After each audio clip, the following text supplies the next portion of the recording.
brought to you by Nova शुद्ध घी। जब जब खाए दिल खुश हो जाए, सदियों का नोवा शुद्ध देसी घी, सपना स्वस्थ भारत का। I love घी। नमस्कार, आप देख रहे हैं क्राइम तक। मैं हूं आपके साथ मनीषा झा। सिंगापुर में नॉर्थ ईस्ट कल्चरल फेस्टिवल था 19, 20 और 21 सितंबर को। 3 दिन का ये पूरा कार्यक्रम था, जहां 20 तारीख को मशहूर सिंगर जुबीन गर्ग की परफॉर्मेंस थी। जुबीन 18 तारीख को ही सिंगापुर पहुंच गए थे और 20 को उनका परफॉर्मेंस था। 19 तारीख का पूरा वक्त जुबीन और उनकी टीम के पास था, तो उन लोगों ने तय किया कि समंदर में जाए, स्कूबा डाइव करें और अपना जो एक दिन का समय है उसको पूरा यूटिलाइज़ किया जाए, कुछ इन्जॉयमेंट की जाए। और जुबीन अपने मैनेजर और अपनी टीम के साथ स्कूबा डाइव करने के लिए 19 तारीख को चले गए और अगले दिन उनका परफॉर्मेंस भी होना था। और इसी दौरान जो ये हादसा हुआ, इसमें जुबीन गर्ग की मौत हो गई। मौत कैसे हुई, इसको लेकर लोग रहस्य बता रहे हैं। कोई कह रहा है कि साजिश है, कोई कह रहा है कि वो डूबने से मरे हैं। हालांकि पोस्टमार्टम रिपोर्ट जो आई है उसमें ड्रॉनिंग आया, यानी कि डूबने से जुबीन गर्ग की मौत हुई है। और 2 बार ये पोस्टमार्टम कराया गया है, एक सिंगापुर में, दूसरा गुवाहाटी में, और दोनों में ही सेम चीज़ आई है कि डूबने से जुबीन गर्ग की मौत हुई है। दरअसल इस पर सवाल लोग इसलिए भी उठा रहे हैं, इसे रहस्य इसलिए भी बता रहे हैं क्योंकि लोग इस बात पर यकीन नहीं कर पा रहे कि उनका अपना पसंदीदा, उनका चहेता, जिस एक शख्स को इतने लोग प्यार करते हों कि उसके अंतिम दर्शन करने के लिए, अंतिम यात्रा में शामिल होने के लिए 15 लाख लोग सड़कों पर उतर आए हों। आप सोचिए उसकी फ़ैन फॉलोइंग कैसी होगी। और यही प्यार जुबीन गर्ग ने अपनी पूरी ज़िंदगी में कमाया था। जुबीन गर्ग की मौत के बाद जब उनके अंतिम दर्शन के लिए लोग वहां पहुंच रहे थे, कोई सड़कों पर लेट कर रो रहा था, कोई फूट फूट कर रो रहा था, कोई यकीन नहीं कर पा रहा था कि अब जुबीन गर्ग उनकी ज़िंदगी में उन लोगों के साथ, उन लोगों के बीच नहीं रहे हैं। और इस पूरे मामले में 50 से ज़्यादा FIR भी दर्ज हुई है। बहुत सारे रिकॉर्ड्स उनके नाम थे। क्या आप जानते हैं जुबीन गर्ग की पूरी कहानी क्या है, कैसे उन्होंने शुरुआत की, कैसे वो इतने लोगों के प्यारे चहेते बने। अमूमन जो ज़्यादातर लोग हैं वो ये जानते हैं कि उन्होंने या अली गाना गाया और उसके बाद जो उनको शोहरत मिली थी, लेकिन ये सिर्फ एक गाना गाकर उनको शोहरत मिलने वाली बात को अगर कहा जाए तो ये उनकी कामयाबी के साथ जस्टिफिकेशन नहीं होगा, क्योंकि उन्होंने न सिर्फ हिंदी में बल्कि उन्होंने आसमीज़ भाषा में, बंगाली भाषा में, अलग अलग भाषाओं में उन्होंने कई गाने गाए हैं और इसीलिए लोग उन्हें इतना प्यार करते हैं। ख़ास तौर पर असम के लोग उन्हें अपने दिल में बसाते हैं। शुरू से कहानी की शुरुआत करते हैं। असम में बहुत शुरुआती दौर में एक दल हुआ करता था, उल्फा, यानी कि United liberation front of Assam.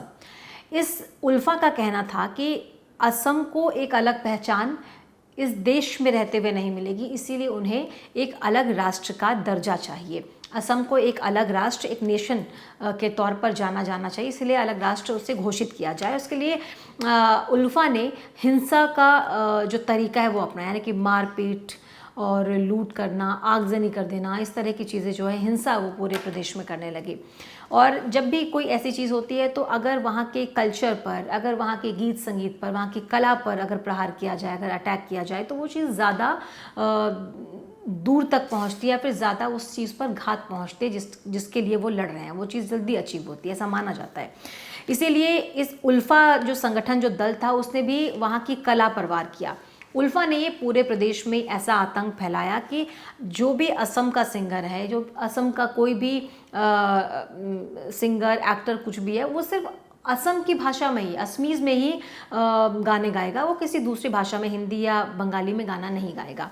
और उस दौरान जो जुबीन थे उन्होंने बोला कि वो बंगाली में भी गाएंगे, वो हिंदी में भी गाएंगे। कला का कोई धर्म, कोई ज़ात, कोई मज़हब कुछ नहीं होता, उनका जो मन करेगा वो करेंगे, जहाँ मन करेगा वहाँ जाएंगे और वैसे ही गाना गाएंगे। यानी कि ये जो थ्रेट देने की कोशिश उल्फा की तरफ से की जा रही थी, उसको सिरे से नकारते हुए, उसको खारिज करते हुए, उस पर ध्यान ना देते हुए जुबीन ने हिंदी गाने गाए, बंगाली गाने गाए और असमी तो उन्होंने गाया ही। और इसीलिए वहाँ के जो लोग हैं वो उनको और ज़्यादा प्यार करते हैं, क्योंकि वो मुखर है, अपनी बात को सही तरीके से रखते हैं। जो पावर, जो नाम उनके पास है, उसका हमेशा उन्होंने सही फ़ायदा उठाया है। अब 19 सितंबर को सिंगापुर में जब स्विमिंग के दौरान उनकी मौत हो गई, उसके बाद से पूरा असम तो सदमे में है ही। उनका पूरा परिवार सदमे में है। उनकी पत्नी की जो वीडियोज़ आपने देखी होगी उसमें वो रो रही हैं बहुत ज़्यादा, और उनका पूरा परिवार सदमे में है।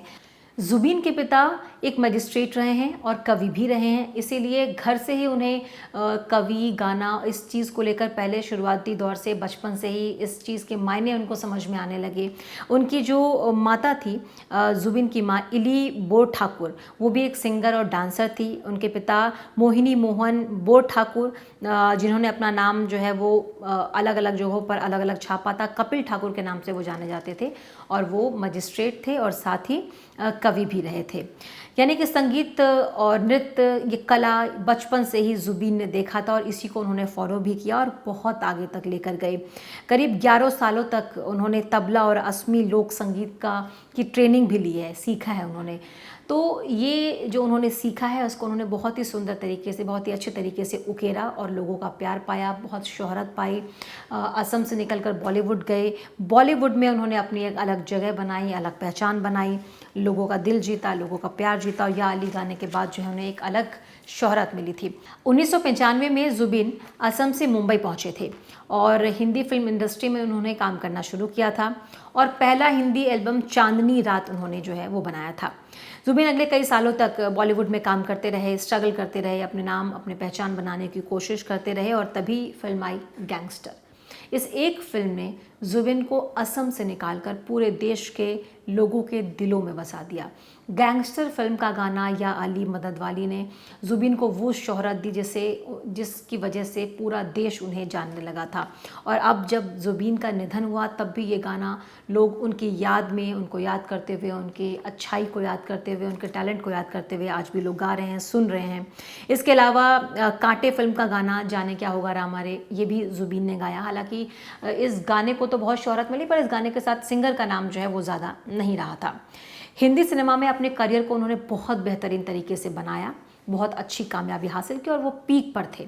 लेकिन तभी उन्होंने ये फैसला किया कि अब वो मुंबई से वापस असम लौट जाएंगे। जब उनसे ये पूछा गया कि अभी इतनी स्ट्रगल के बाद, इतनी मेहनत के बाद तो ये दिन आया है कि उनको कामयाबी मिल रही है, उनका गाना घर घर तक पहुंच रहा है, लोग उन्हें इतना पसंद कर रहे हैं, इतना प्यार कर रहे हैं, फिर ऐसी क्या वजह है कि वापस उसी जगह पर जाना चाहते हैं जहाँ से वो निकल कर कामयाब होने के लिए आए थे। तो उन्होंने कहा कि एक राजा को हमेशा अपने राज्य में रहना चाहिए और वो राजा हैं, इसीलिए वो अपने राज्य में रहेंगे, असम में रहेंगे। इसीलिए वो पीक टाइम पर करियर के जब सबसे सक्सेसफुल दौर उनका चल रहा था तब वो बॉलीवुड छोड़कर वापस असम लौटे। इसके पीछे वो ये भी वजह बताते हैं कि बॉलीवुड के जो लोगों का एटीट्यूड है, उनका रहना, उनका बात करना, उनका व्यवहार, उनका विचार, ये सब चीज़ें उन्हें पसंद नहीं आ रही थी। उन्हें लगता था ये सब उनकी तरह की चीज़ें नहीं हैं, उनका मयार जो है उनसे मेल नहीं खा रहा था और ये एटीट्यूड उन्हें पसंद नहीं आया बॉलीवुड का। इसीलिए वो असम लौट गए अपने राज्य में जहाँ के वो राजा थे और यही उनका फैसला था और इसी फैसले ने उनको एक महान सिंगर से लोगों के दिलों में लाकर बसा दिया, उन सबका प्यारा बना दिया।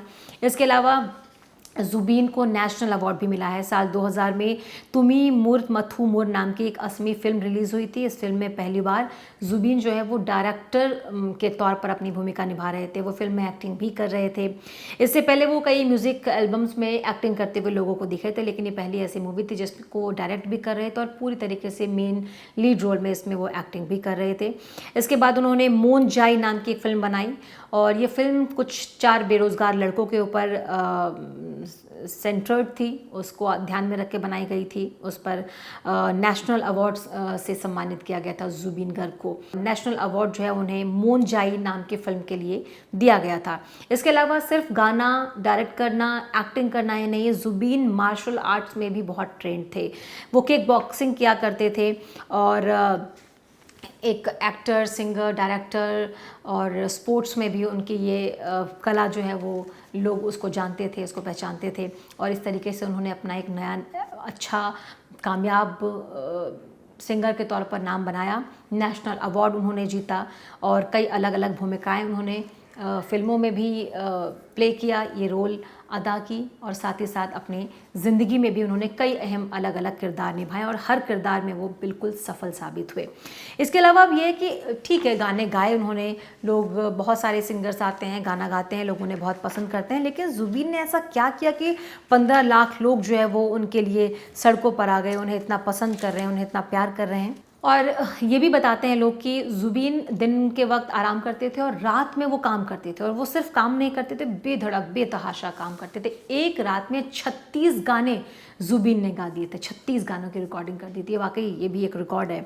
इसके अलावा ज़ुबीन ने 37,000 गाने अपने पूरे करियर में गाए, हर भाषा में, बांग्ला में गाए, असमी में गाए, बॉलीवुड के लिए उन्होंने हिंदी गाने गाए, और सभी गानों को उन्हें उनके जो है पूरा प्यार मिला। और यही वजह है कि जब वो उनका शव सिंगापुर से असम लौटा तो सड़कों पर जो भीड़ थी, जो लोग थे, जो वो इस बात को दर्शा रहे थे कि ज़ुबीन असम के लोगों के लिए और हमारे देश को लोगों के लिए क्या थे।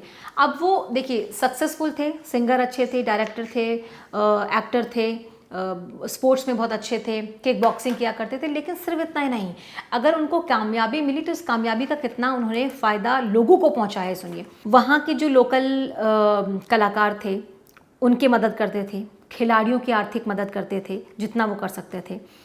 असम जब बाढ़ से लड़ रहा था, असम में जब भयानक बाढ़ आई थी, लोग खाने को तरस गए थे, तब वो ज़मीन पर उतरकर लोगों के बीच में जाकर उनकी मदद कर रहे थे, उनसे बात कर रहे थे। और वो खुद फुटबॉल मैच खेलते थे। ये मैच वो इसलिए खेलते थे ताकि इससे जो धनराशि वो जीते वो लोगों के हित के लिए, वो चैरिटी में दे दे और लोगों का कुछ भला हो पाए। इसके अलावा जब असम में NTCA प्रोटेस्ट हुए थे तब भी वो मुखर आवाज़ से लोगों के हित की बात कर रहे थे। इसके अलावा जितनी उनकी शोहरत थी और उनकी आवाज़ को हर कोई सुनता था, इस आवाज़ का फ़ायदा उठा के लोगों की बातों को वो उन मंच तक पहुंचाते थे जिससे उन लोगों को, असम के लोगों को फ़ायदा मिल सके। और सबसे बड़ी बात, कोविड जब अपने अपनों को छोड़ दे रहे थे, एक पिता अपने बेटे तक नहीं जा रहा था, एक बेटा अपने पिता की चिता को आग नहीं दे रहा था, उस समय पर भी ज़ुबीन ने अपने 2 मंजिला घर को कोविड सेंटर में बदल दिया था और जितने लोग आ रहे थे सबकी वो मदद कर रहे थे। कोविड केयर सेंटर अपने घर को बना दिया था। और यही वजह है कि इतना प्यार उनको असम की जनता दे रही है। उनका एक गाना था मायाबिनी, उन्होंने अपने एक इंटरव्यू में कहा था कि जब मैं मरूं तो उनकी ये फैंटेसी है कि ये गाना सब गुनगुनाए, जो भी उन्हें प्यार करते हैं वो इस गाने को गाया। और जब ज़ुबीन की मौत हुई, जब उनका शरीर पहुंचा असम, तो वहाँ का हर एक शख्स, हर एक फ़ैन, हर एक वो इंसान जो उन्हें प्यार करता है, वो यही गाना गुनगुना रहा था, मायाबिनी। और इसी गाने के साथ, नम आँखों के साथ लोगों ने ज़ुबीन को विदाई दी। तो एक सिर्फ जीवन में सक्सेसफुल होना ही महज एक उपाधि, एक अचीवमेंट नहीं होती है। एक सफल इंसान के साथ एक अच्छा इंसान बनना भी बहुत ज़रूरी है। ज़ुबीन एक सफल और एक अच्छे इंसान थे।